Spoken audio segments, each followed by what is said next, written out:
السلام علیکم ورحمۃ اللہ. اذان دیں.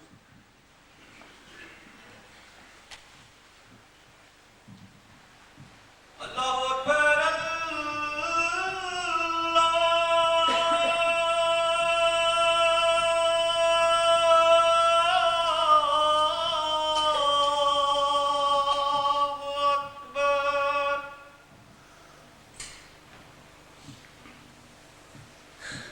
اللہ اکبر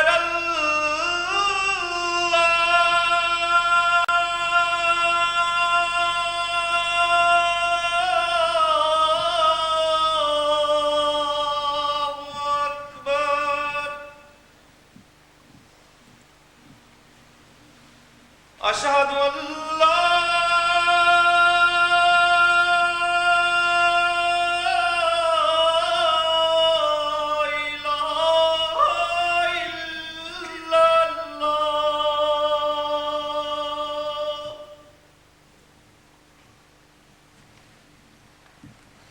اشہد ان لا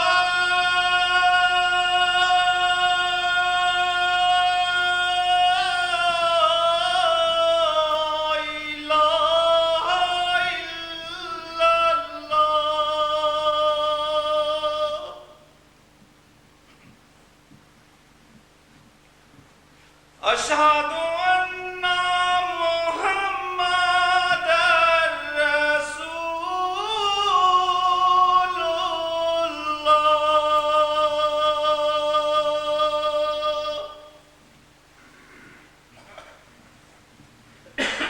اشہد ان محمد رسول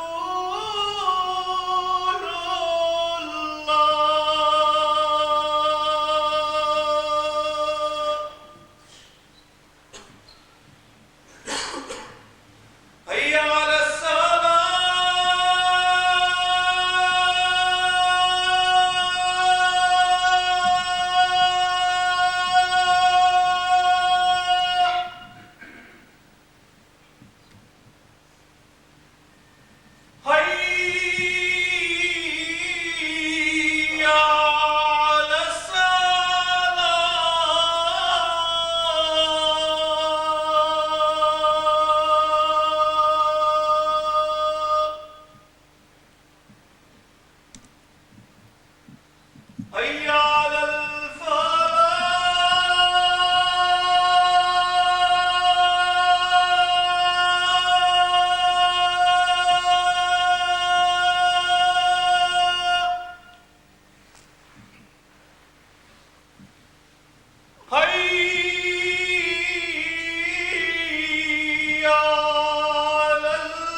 اللہ اکبر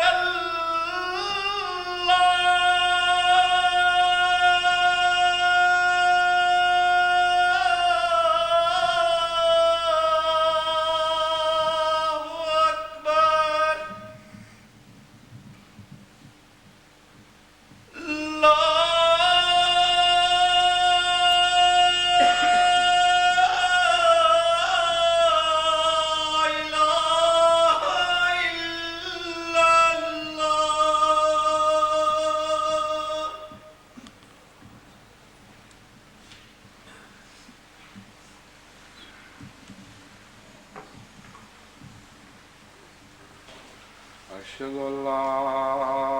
اله الا الله وحده لا شريك له واشهد ان محمدا عبده ورسوله. اما بعد فاعوذ بالله من الشيطان الرجيم. بسم الله الرحمن الرحيم. الحمد لله رب العالمين الرحمن الرحيم يوم الدين إياك نعبد وإياك نستعين اهدنا الصراط المستقيم صراط الذين أنعمت عليهم غير المغضوب عليهم ولا الضالين.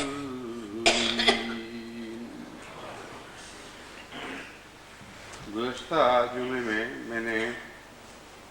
آغازی میں ذکر کیا تھا کہ انشاءاللہ تعالی دو ایسے عظیم الشان نشانات کا ذکر کروں گا جن سے مومن کا ایمان تازہ ہوتا ہے. ایک نشان کا تعلق حضرت موسیٰ علیہ السلام کے زمانے سے ہے اور دوسرے نشان کا تعلق حضرت مسیح موعود علیہ السلام کے زمانے سے ہے اور ان دونوں کے درمیان آپس میں رابطہ بھی ہے. اور دونوں نشان ایسے ہیں جو در حقیقت ایک بہت ہی لمبے زمانے پر پھیلے ہوئے ہیں اور ایک کا آغاز اس وقت ہوا اور انجام اس زمانے میں، یعنی دوسرا کنارہ اس زمانے میں ظاہر ہوا. ایک بظاہر اس زمانے میں ظاہر ہوا ہے لیکن اس کا پہلا کنارہ الہامات سے پتہ چلتا ہے کہ حضرت موسیٰ کے زمانے میں ہی پیوستہ تھا. حضرت موسیٰ علیہ السلام کے زمانے والا جو نشان میں نے آپ کے سامنے پیش کیا تھا وہ حضرت موسیٰ علیہ السلام اور فرعون کا مقابلہ تھا، جس کے نتیجے میں خدا تعالیٰ نے فرعون کی ہلاکت کے سامان پیدا فرمائے اور حضرت موسیٰ علیہ السلام اور آپ کی قوم کی نجات کے سامان پیدا فرمائے. اس ضمن میں یہ بات قابل توجہ ہے کہ جہاں قرآن کریم یہ وعدہ ذکر کرتا ہے کہ خدا تعالیٰ نے فرعون سے وعدہ کیا کہ چونکہ تو اب توبہ کر رہا ہے اس لیے اگرچہ تیری روح کی نجات کا وقت نہیں لیکن میں تیرے جسم کو نجات دوں گا. اس کا برعکس بھی اسی الہام سے ثابت ہوتا ہے، اسی خدائی کلام سے ثابت ہوتا ہے. یعنی اگر وہ توبہ نہ کرتا تو اس کے جسم کا کوئی وجود، کوئی نشان باقی نہ رہتا اور وہ اپنے وجود کے مٹ جانے کے ذریعے عبرت کا نشان بن جاتا. عبرت تو بہرحال دونوں صورتوں میں اسے بننا ہی تھا. حضرت موسیٰ علیہ السلام کے زمانے میں فرعون کے نشان کے سوا اور بھی باتیں ہوئیں جن کا قرآن کریم میں ذکر ملتا ہے. ان میں ایک ذکر سامری کے بچھڑے کا ہے کہ کس طرح سامری کے فتنے کے نتیجے میں ایک بچھڑے کو خدا بنا لیا گیا اور پھر اس بچھڑے کے انجام کا ذکر ملتا ہے. حضرت مسیح موعود علیہ السلام کا جب لیکھ رام سے اس وجہ سے مقابلہ ہوا کہ لیکھ رام حضرت اقدس محمد مصطفیٰ صلی اللہ علیہ وآلہ وسلم کے خلاف انتہائی بدزبانی کرتا تھا اور دریدہ ذہنی سے کام لیتا تھا، تو اس وقت حضرت مسیح موعود علیہ السلام کو لیکھ رام کا جو انجام دکھایا گیا وہ سامری کے گوسالہ بچھڑے کے مطابق دکھایا گیا. بس اگرچہ یہ نشان اس زمانے میں ظاہر ہوا لیکن اس کا آغاز جیسا کہ میں نے بیان کیا تھا حضرت موسیٰ کے زمانے ہی میں ہو چکا تھا اور خدا تعالیٰ نے ان دونوں کو آپس میں اس طرح باندھ دیا. اور اس نشان میں یعنی گوسالہ کے نشان میں یہ بات بڑی واضح ہے کہ گوسالہ خود اپنی پیداوار آپ نہیں تھا بلکہ اس کے پیچھے کوئی اور طاقت تھی جس نے اس کو کھڑا کیا تھا اور جو کچھ وہ بولتا تھا اس کی اپنی زبان نہیں تھی بلکہ جو کچھ اس میں بھرا گیا تھا وہی بولتا تھا اور اس کے پیچھے ایک طاقت تھی جو سامری کی طاقت کہلاتی. بس اس بات کو پیش نظر رکھتے ہوئے جب آپ آگے بڑھیں گے اور حضرت مسیح علیہ السلام کے الہامات اور لیکھ رام کے انجام پر غور کریں گے تو اس میں آپ کو بہت سے روحانی سبق ملیں گے۔ سب سے پہلے حضرت مسیح موعود علیہ السلام کو لیکھ رام کے بارے میں خدا تعالیٰ کی طرف سے 1886 میں خبر دی گئی ہے۔ اس لیے یہ خیال کرنا کہ جس وقت وہ پیشگوئی شائع ہوئی کہ 6 سال کے اندر اندر تم ہلاک کیے جاؤ گے، وہی اس پیشگوئی کا آغاز ہے، درست نہیں ہے۔ 20 فروری اشتہار 20 فروری 1886 جس کا تعلق حضرت مسلم موعود کے ساتھ ہے، اس اشتہار ہی میں حضرت مسیح موعود علیہ السلام نے اسی زمانے میں آپ نے بڑی وضاحت کے ساتھ لیکھ رام کے متعلق ایسے انذار کا ذکر فرمایا جو خدا تعالیٰ نے آپ کو عطا فرمایا تھا، جس کی خبر خدا تعالیٰ نے آپ کو دی تھی۔ چنانچہ آپ لکھتے ہیں، واضح ہو کہ اس عاجز نے اشتہار 20 فروری 1886 میں جو اس کتاب کے ساتھ شامل کیا گیا تھا، اندرمن مراد آبادی اور لیکھ رام پشاوری کو اس بات کی دعوت دی تھی کہ اگر وہ خواہش مند ہوں تو ان کی قضاء و قدر کی نسبت بعض پیشگوئیاں شائع کی جائیں۔ ظاہر ہے کہ بعض پیشگوئیاں اللہ تعالیٰ کی طرف سے عطا ہو چکی تھیں، ورنہ بغیر کسی پیشگوئی کے کس طرح حضرت مسیح موعود علیہ السلام یہ اعلان عام فرما سکتے تھے۔ فرماتے ہیں، سو اس اشتہار کے بعد اندرمن نے تو اعتراض کیا اور کچھ عرصے کے بعد فوت ہو گیا، لیکن لیکھ رام نے بڑی دلیری سے ایک کارڈ اس عاجز کی طرف روانہ کیا کہ میری نسبت جو پیشگوئی چاہو شائع کر دو، میری طرف سے اجازت ہے۔ تو اس کی نسبت جب توجہ کی گئی تو اللہ جل شانہ کی طرف سے یہ الہام ہوا، اجل جسد لہو خوار لہو نصب و آذار۔ اس حصے سے یہ معلوم ہوتا ہے کہ خاص توجہ کے بعد یہ الہام ہوا ہے اور اس سے پہلے کوئی پیشگوئی نہیں، لیکن حضرت مسیح موعود علیہ السلام کا یہ دعوت دینا کہ اگر چاہو تو میں کچھ پیشگوئی شائع کروں،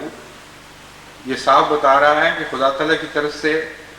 کوئی اشارے، کوئی الہام، کوئی القاء اس بات میں ہو چکے تھے کہ ان دونوں کے متعلق انذاری معاملات سے تمہیں آگاہ کیا جائے گا، اس لیے اشتہار کے ذریعے آگاہ کر دو، اور اگر ان کو ان کی طرف سے اجازت ہو تو یہ پیشگوئی شائع کی جا سکتی ہے۔ اس منشائے الہی کے سوا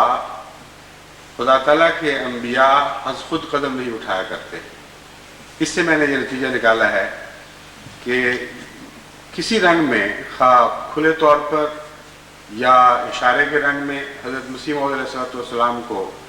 ان دونوں دشمنان اسلام اور دشمنان محمد مصطفیٰ صلی اللہ علیہ وسلم کے متعلق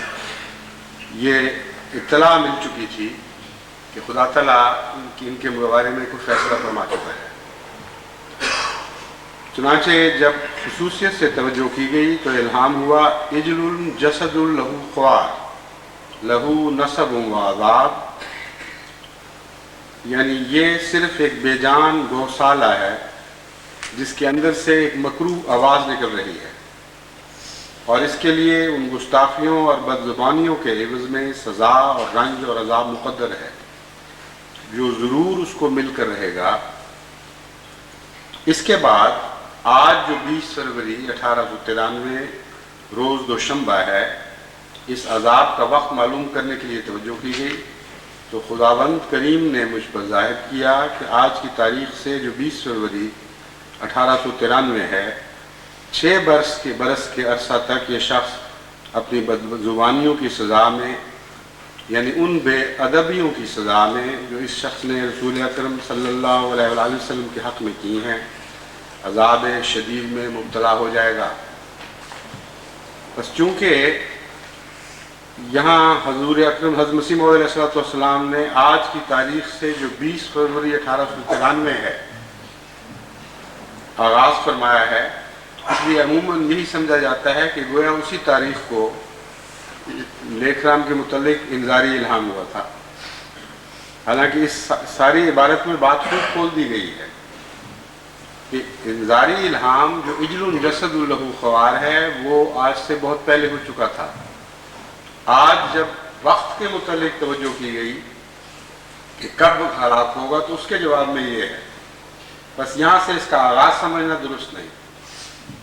بس اگر جیسا کہ واضح ہے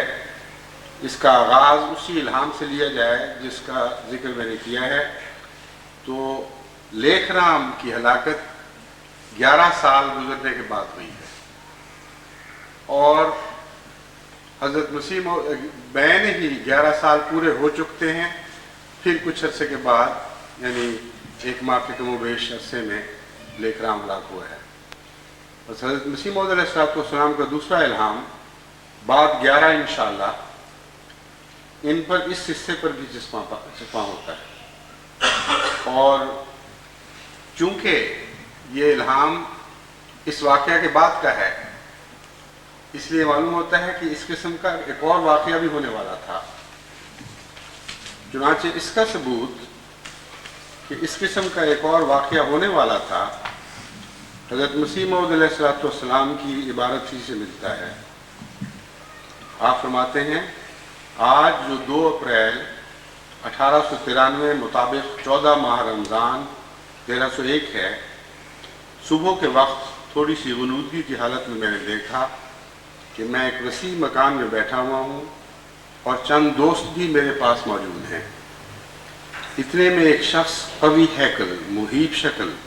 گویا اس کے چہرے پر سے خون ٹپکتا تھا، میرے سامنے آ کر کھڑا ہو گیا۔ میں نے نظر اٹھا کر دیکھا تو مجھے معلوم ہوا کہ وہ ایک نئی خلقت اور شمائل کا شخص ہے، وہ انسان نہیں، ملائکہ شداد اور غلاظ میں سے ہے، اور اس کی ہیبت دلوں پر طاری تھی، اور میں اس کو دیکھتا ہی تھا کہ اس نے مجھ سے پوچھا کہ لیکرام کہاں ہے، اور ایک اور شخص کا نام لیا کہ وہ کہاں ہے۔ صرف لیکرام کے لیے وہ مقدر نہیں اور معمور نہیں تھا، ایک اور شخص کے لیے بھی وہ معمور تھا۔ تب میں نے اس وقت سمجھا کہ یہ شخص لیکرام اور اس دوسرے شخص کی سزا دہی کے لیے معمور کیا گیا ہے، مگر مجھے معلوم نہیں ہو رہا کہ وہ دوسرا شخص کون ہے۔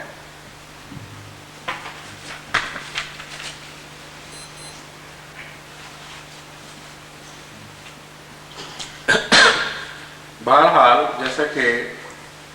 تمام احباب کو خوب اچھی طرح علم ہے کہ لیکرام کی ہلاکت جیسا کہ حضرت مسیح موعود علیہ السلام کی پیشگوئیوں سے ظاہر تھا، عین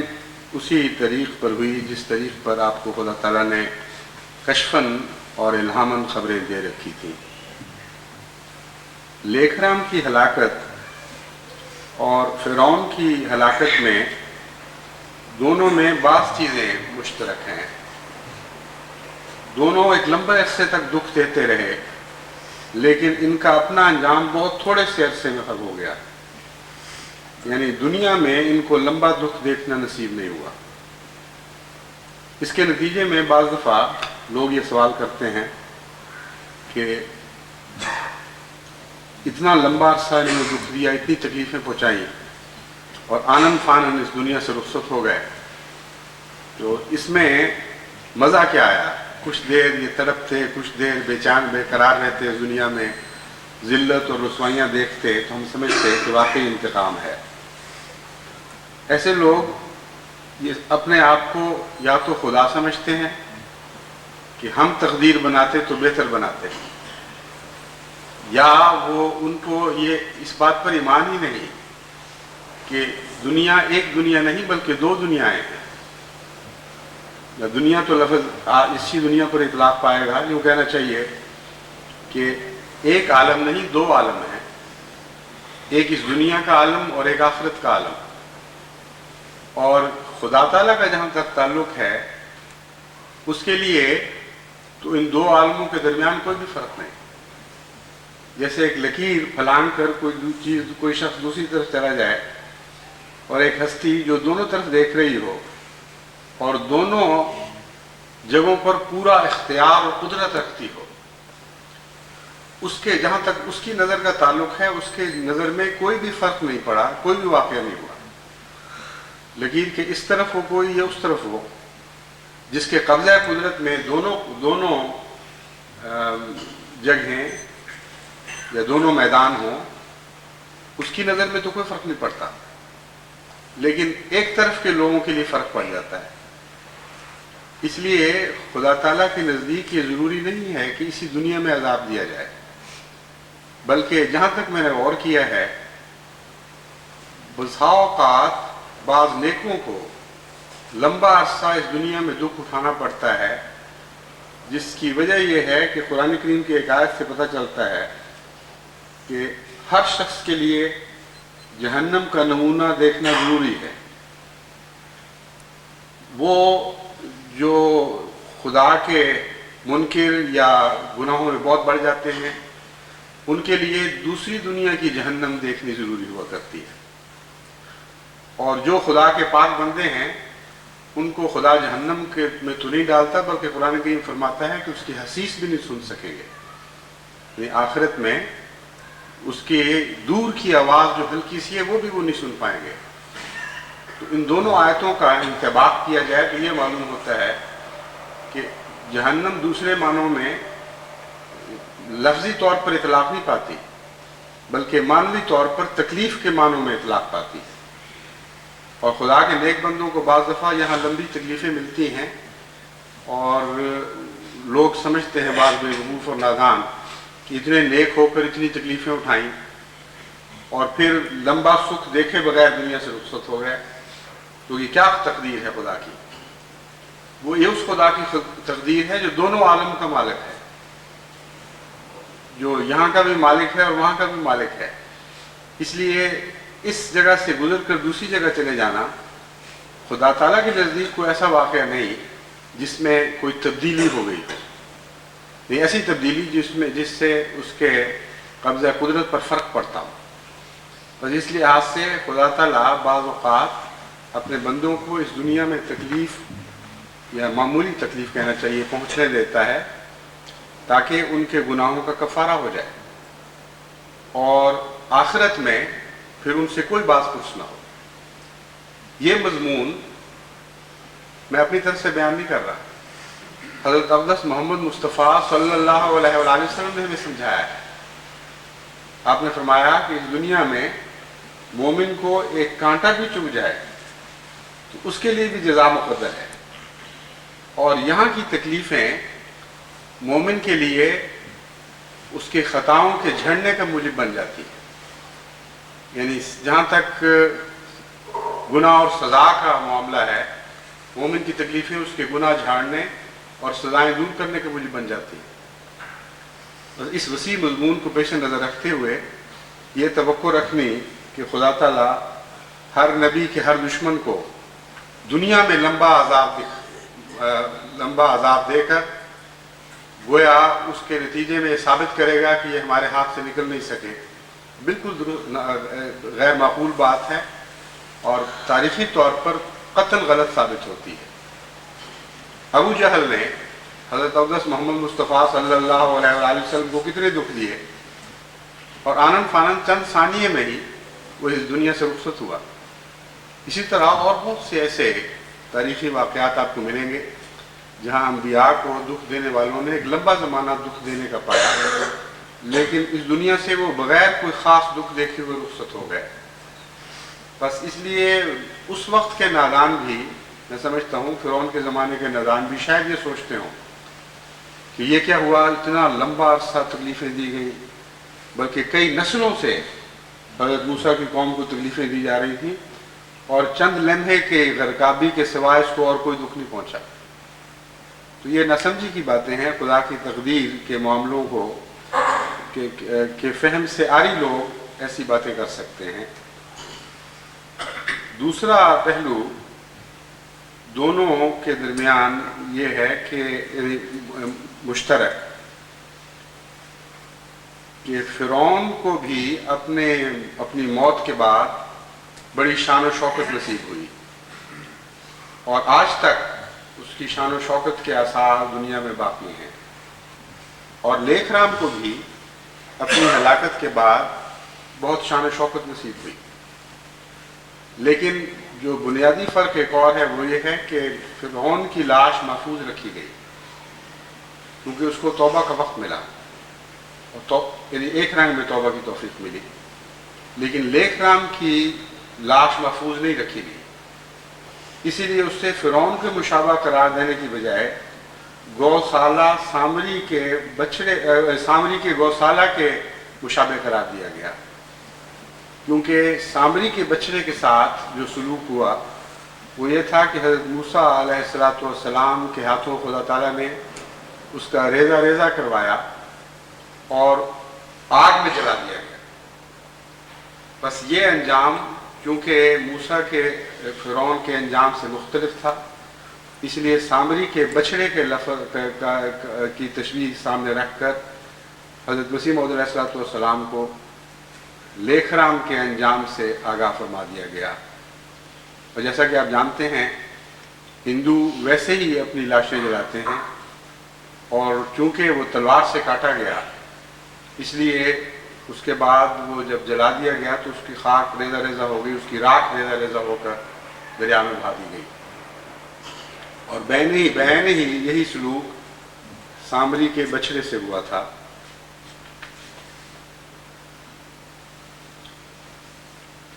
جہاں تک لیک رام کی عزت کا تعلق ہے،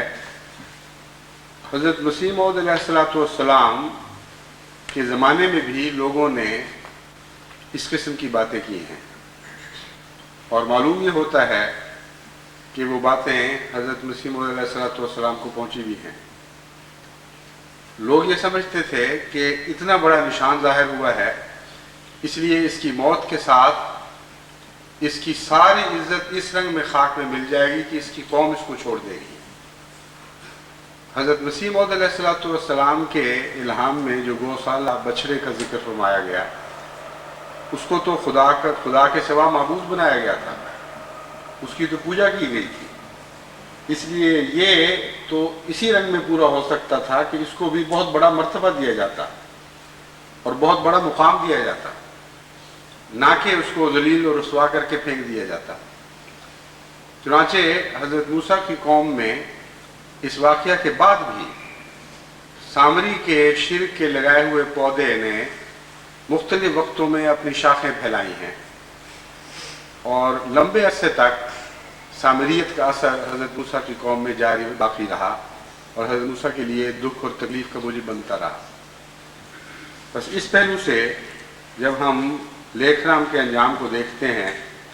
تو اس کے متعلق جو بھی الفاظ اختیار کیے گئے ہیں، جو بھی الفاظ بیان فرمائے گئے ہیں، بین ہی صورتحال پر صادق آتے ہیں۔ حضرت مسیح موعود علیہ السلام اس بات کا ذکر کرتے ہوئے فرماتے ہیں، یہ کام خدا تعالیٰ نے کیا ہے اور ہندوؤں کے دلوں میں اس کی عظمت ڈال دی تا ایک نامی آدمی کی نسبت پیشگوئی متصور ہو کر اس کا اثر بڑھ جائے اور روزگار سے مٹ نہ سکے۔ اب جب تک عزت کے ساتھ لیک رام کو یاد کیا جائے گا تب تک یہ پیشگوئی بھی ہندوؤں کو یاد رہے گی۔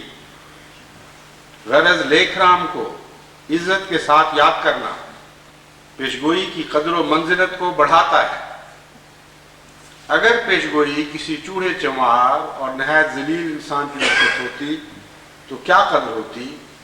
میں پہلے اس خیال سے غمگین تھا کہ پیشگوئی تو پوری ہوئی مگر ایک معمولی شخص کی نسبت کہ جو پشاور میں 7-8 روپیہ کا پولیس کے محکمہ میں نوکر تھا۔ اب دیکھیں عارف باللہ اور عام انسان کی سوچ میں کتنا زمین و آسمان کا فرق ہے۔ فرماتے ہیں میں اس بات پہ غمگین تھا کہ آدمی ویسے معمولی ہے، لیکن جب میں نے سنا کہ مرنے کے بعد اس کی بہت عزت کی گئی تو میرا غم خوشی کے ساتھ بدل گیا، اور میں نے سمجھا کہ اب لوگ خیال کریں گے کہ ایسے معمولی آدمی پر میری دعاؤں کا حملہ نہیں ہوا بلکہ اس پر ہوا جس پر تمام قوم مل کر روئی، جس کے مرنے پر بڑا ماتم ہوا، جس کے مرثیے بنائے گئے، جس کی یادگار کے لیے بہت سا روپیہ اکٹھا کیا گیا۔ تو یہ خدا کا احسان ہے کہ اس طرح پر اس نے پیشگوئی کو عظمت دے دی. والحمدللہ علی ذالک.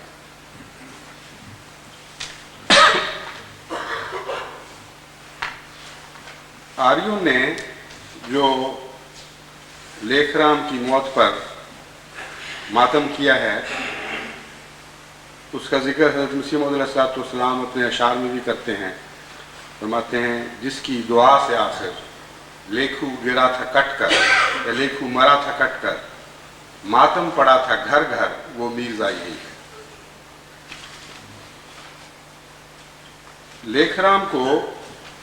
شہید کا خطاب دیا گیا اور خلاصتاً ساری باتیں تو پڑھنے کا وقت نہیں ہے. میں نے چند ایک جو خطابات ملے ہیں لیکھ رام کو میں آپ کے ساتھ وہ چن لیے ہیں آپ کو یعنی بتانے کے لیے کہ اس کے ساتھ کس رنگ میں قوم نے عزت افزائی کا سلوک کیا. شہید اکبر، شہید صادق، زندہ جاوید، پیغمبر توحید، عالم بے مثل، عالم فقید المثل، مصلح اعظم، دلیل گمراہان و بے بصرہ، صدر خیل شہداء، امر، جرنیل، یکتائے زمان، محافظ ملت، حفیظ ملت، پروانہ ملت، میر قوم وغیرہ وغیرہ.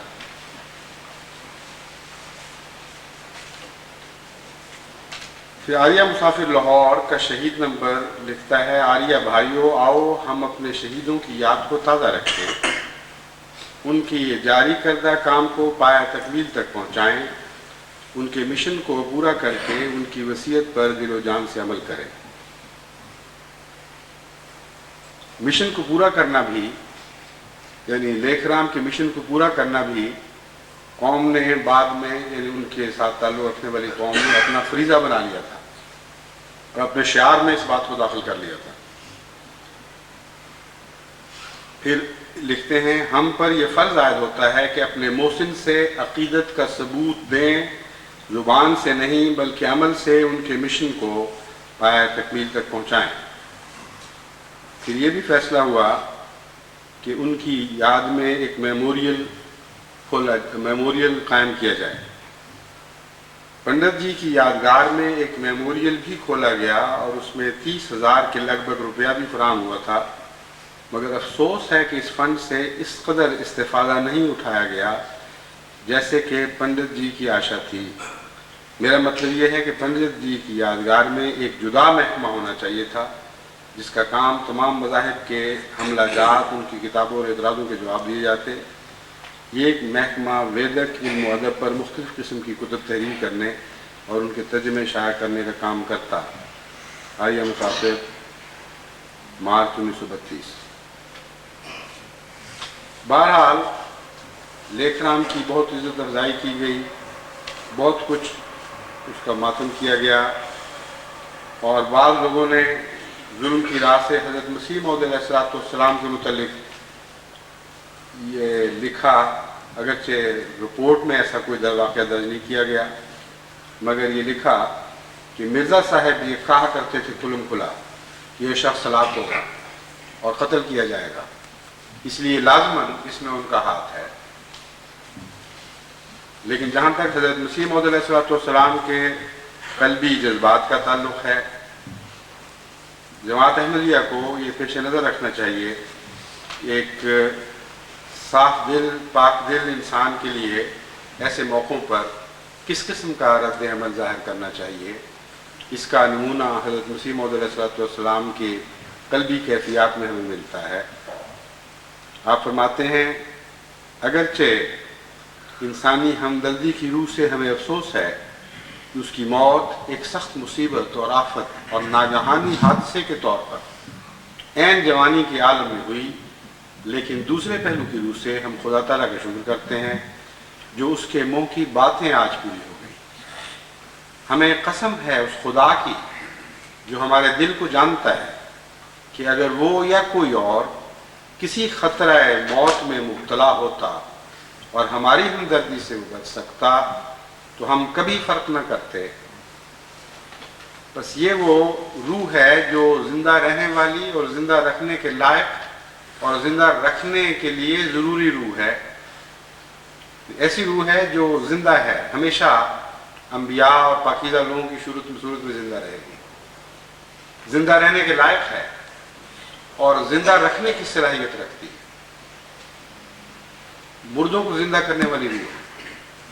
صرف دوسروں کو نہیں، اپنی روح کو زندہ کرنے کے لیے یہ روح ضروری ہے، یعنی یہ رجحان ضروری ہے دل کا۔ اس لیے جماعت احمدیہ کو ان حالات میں اپنا تجزیہ کرتے رہنا چاہیے۔ اگر خوشی تعلی کا رنگ رکھتی ہو، اگر خوشی کسی کے غم کے نتیجے میں ہے تو یہ ظلم کی بات ہے، اس کا سچے اور پاک لوگوں کے دلوں سے کوئی تعلق نہیں ہے۔ ایسی خوشی نقصان کا موجب بن سکتی ہے، آپ کو زندہ کرنے کی بجائے آپ کو ہلاک کرنے کا موجب بن سکتی ہے۔ اصل خوشی وہی ہے کہ نظر خالصتاً مرضی مولا پہ رہے، اور چونکہ اللہ کی بات پوری ہوئی اور خدا کے نوشتوں نے جو پہلے پیشگوئیوں کا رنگ رکھتے تھے اب عملاً دنیا میں ظاہر ہو کر ایک حقیقت کا روپ دھار لیا، اس بات کی اگر خوشی ہے تو یہ خوشی انبیاء اور پاک لوگوں کی خوشی کے عین مطابق ہے۔ بس ہرگز تعلی کو اور جھوٹی اور کھوکھلی خوشی کو اپنے دلوں میں جگہ نہیں دینی چاہیے۔ حضرت مسیح موعود علیہ السلام مزید فرماتے ہیں، یہ بالکل غلط بات ہے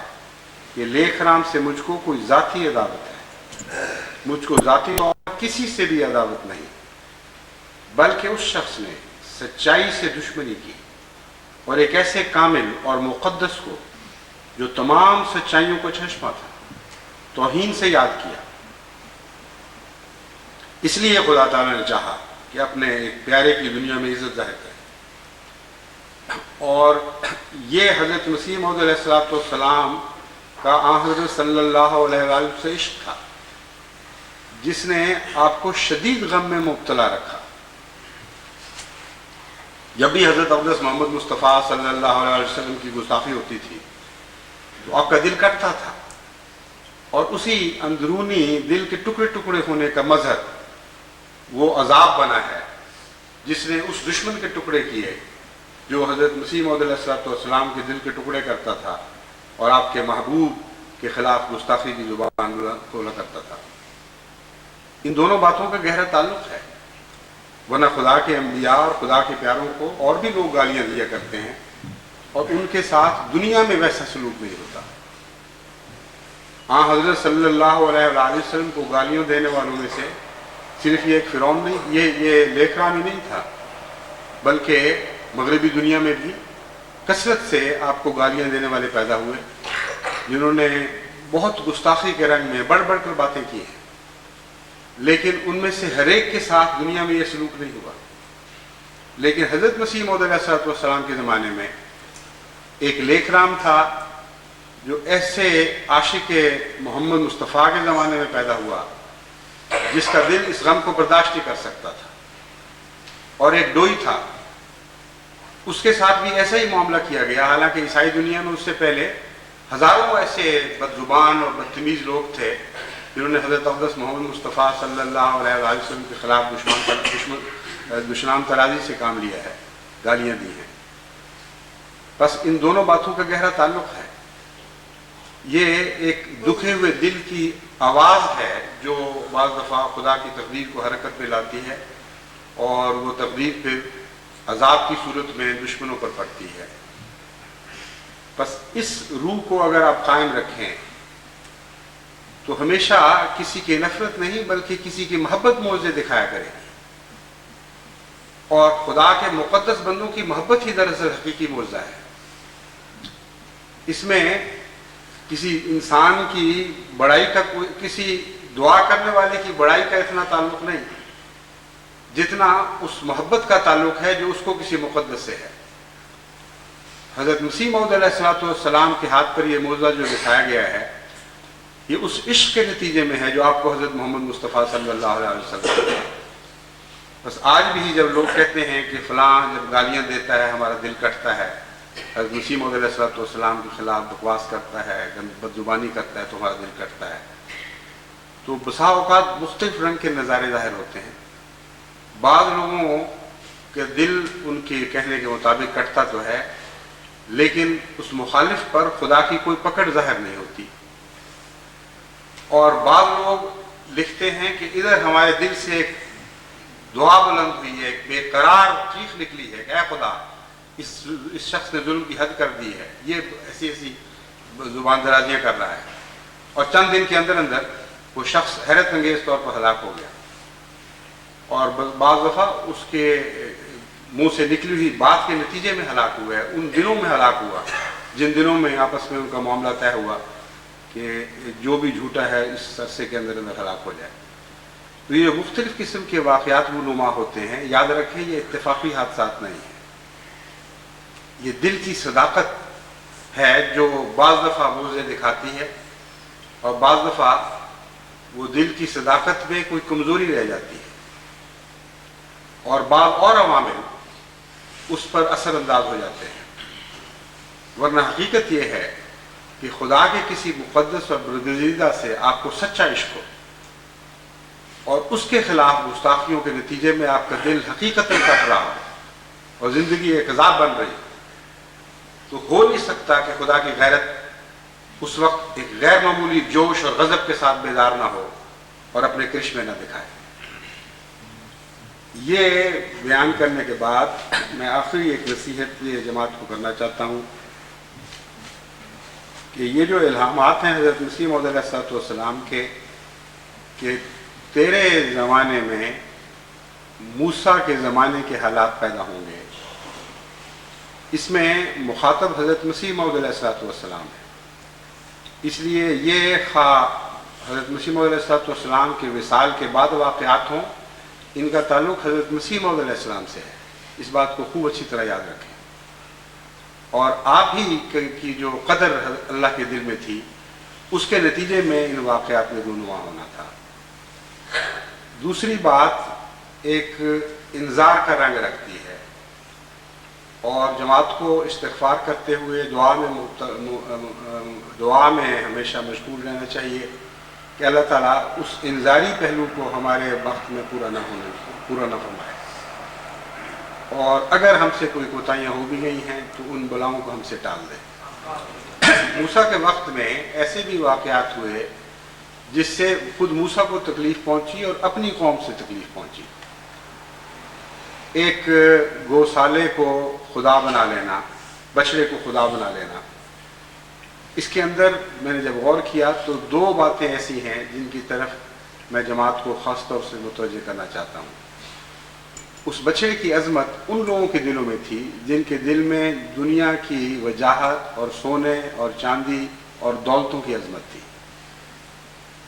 اور ضروری نہیں ہوا کرتا کہ ہر زمانے میں شرک ایک ہی طرح ظاہر ہو. بعض دفعہ شرک کھلم کھلا بت پرستی کے رنگ میں ظاہر ہوا کرتا ہے، بعض دفعہ دل مشرک ہو جاتا ہے خواہ زبان بظاہر مشرک نہ بھی ہو. بس جماعت کا وہ طبقہ جو دنیا کی طرف سے آرام یافتہ ہے اس کو اپنی فکر کرنی چاہیے، اس کو ہمیشہ اپنے دل کا تجزیہ کرنا چاہیے کہ کیا وہ دنیا کی دولتوں اور جاہ و حشمت سے متاثر تو نہیں ہو گیا. وہی سونا قوم میں پہلے بھی موجود تھا، اور اس سونے کے نتیجے میں خدا تعالیٰ نے کسی ناراضگی کا اظہار نہیں فرمایا، لیکن جب وہ بت بن کر ظاہر ہوا ہے تب خدا تعالیٰ کی پکڑ نازل ہوئی ہے. بس سونے سے تعلق یا دنیا کی دولتوں سے تعلق سے خدا منع نہیں کرتا، مگر اس کو بت بنانے سے خدا منع کرتا ہے. تو جماعت کو یہ ہمیشہ پیش نظر رکھنا چاہیے کہ دنیا کی دولتیں اور دنیا کی وجاہتیں ان کے لیے بت نہ بن جائیں. اور خاص طور پر اس دور میں جب کہ حضرت مسیح موعود علیہ السلام کے زمانے سے ہم تقریباً 100 سال آگے آج دور ہو چکے ہیں. خدا کرے کہ یہ دوری سالوں کی ہو لیکن روحانی رنگ میں نہ ہو. ان دعاؤں کی بڑی ضرورت ہے، اور روحانی طور پر چونکہ یہ زمانہ مسیح موعود علیہ السلام ہی کا زمانہ ہے، اس لیے زمانے کے لحاظ سے ہماری دوری نہ ہو، یعنی مانوی رنگ میں دوری نہ ہو، اگرچہ ظاہری طور پر عددی لحاظ سے سالوں کی دوری بنتی ہے۔ اس لیے اس طبقے کو خصوصیت سے اپنی طرف توجہ کرنی چاہیے، اور ان کے دل کی آوازیں خواہ باہر سنائی دی جائیں یا نہ دی جائیں، خود ان لوگوں نے خود سنی ہے، اور ان کے لیے بڑا آسان ہے اپنے حالات کا، اپنے جذبات کا تجزیہ کرنا۔ اگر یہ متاثر ہوتے ہیں کسی گوسالہ کی موت سے اور اس کی دنیا کی وجاہت سے،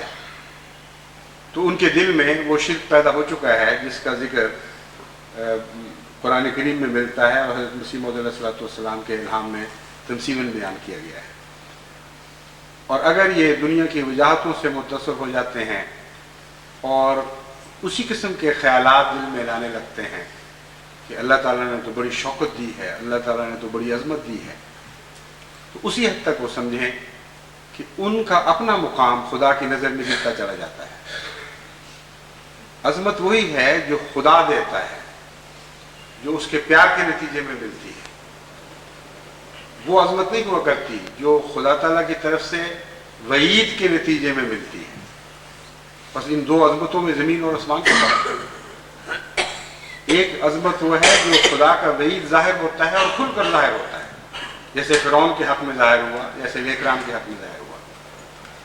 اس کے بعد جو دنیا کی عظمتیں ہیں وہ تو تاریخ بتاتی ہے کہ ایسے لوگوں کو ملا ہی کرتی ہے۔ اس کے نتیجے میں دل برداشتہ ہونا یا یہ خیال کر لینا کہ ضرور اس میں کوئی اچھی بات تھی، اس لیے اللہ تعالیٰ نے اس کو عظمت دی۔ اس میں اچھی بات تھی یا نہیں تھی، آپ کے دل میں ضرور کوئی بری بات ہے جو اس قسم کے خیال آپ کے دل میں پیدا ہوتے ہیں، کیونکہ خدا تعالیٰ کی طرف سے جس شخص کے حق میں وعید ہو، اس کے متعلق یہ تو ہم کہہ سکتے ہیں کہ اب اس کا معاملہ خدا سے جا پڑا ہے، اور ہمیں مزید تفصیل سے اس کے خلاف بات کرنے کی کوئی ضرورت نہیں، کیونکہ یہ بھی انسانی اخلاق پر برا اثر ڈالنے والی بات ہے کہ مرے ہوئوں کے خلاف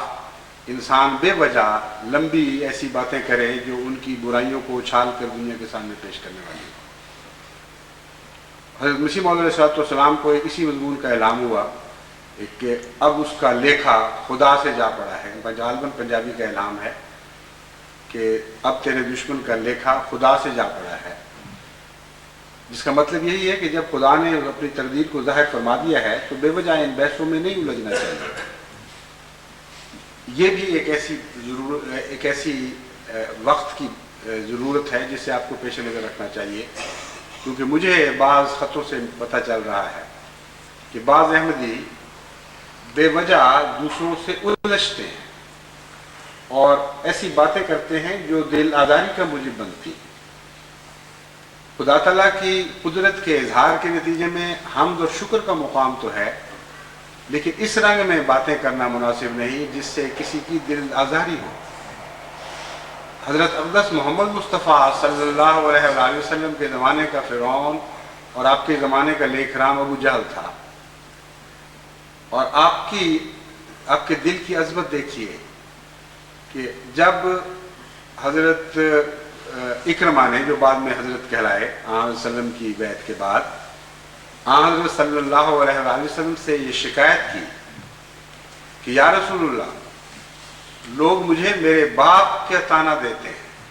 اور مجھے دکھ پہنچتا ہے، تو آن حضرت صلی اللہ علیہ وسلم سختی سے منع فرمایا اور فرمایا کوئی کسی کے باپ کی وجہ سے دکھ نہیں دیا جائے، کوئی اکرموں کو اس کے باپ کا حوالہ دے کر تکلیف کی بات نہ کہے۔ یہ ہے سچی عظمت، یہ ہے سچا تقدس جو خدا کے تعلق کے نتیجے میں پیدا ہوتا ہے۔ بس ان رسموں کو زندہ رکھیں، اس سنت پر چلیں، یہ آپ کی زندگی کی ضامن ہوگی۔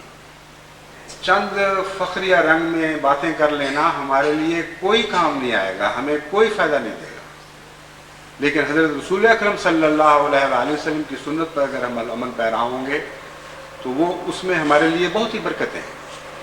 ایسی صورت میں آپ واقعتاً دیکھیں کہ دشمنوں کی اولادیں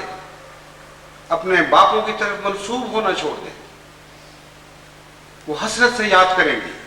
کہ کاش ہمارے ماں باپ نے ایسی باتیں نہ کی ہوتی کہ ان کے ساتھ ملانا ہمارے لیے ذلت کا موجب بن جائے.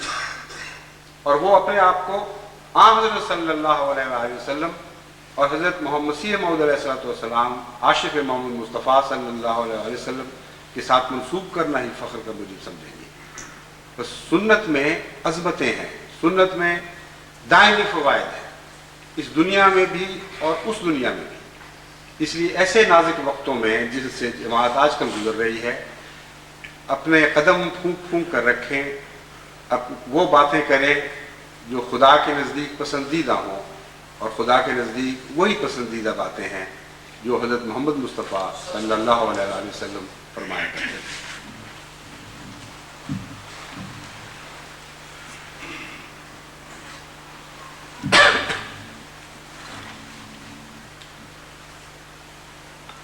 الحمدللہ نحمدہ ونستعینہ ونستغفرہ ونؤمن بہ ونتوکل علیہ ونعوذ باللہ من شرور انفسنا ومن سیئات اعمالنا من یہدہ اللہ فلا مضل لہ ومن يضلله فلا هادي له ونشهد أن لا إله إلا الله وحده لا شريك له ونشهد أن محمدا عبده ورسوله. عباد الله رحمكم الله، إن الله يأمر بالعدل والإحسان وإيتاء ذي القربى وينهى عن الفحشاء والمنكر والبغي يعظكم لعلكم تذكرون. اذكروا الله يذكركم وادعوه يستجب لكم ولذكر الله أكبر.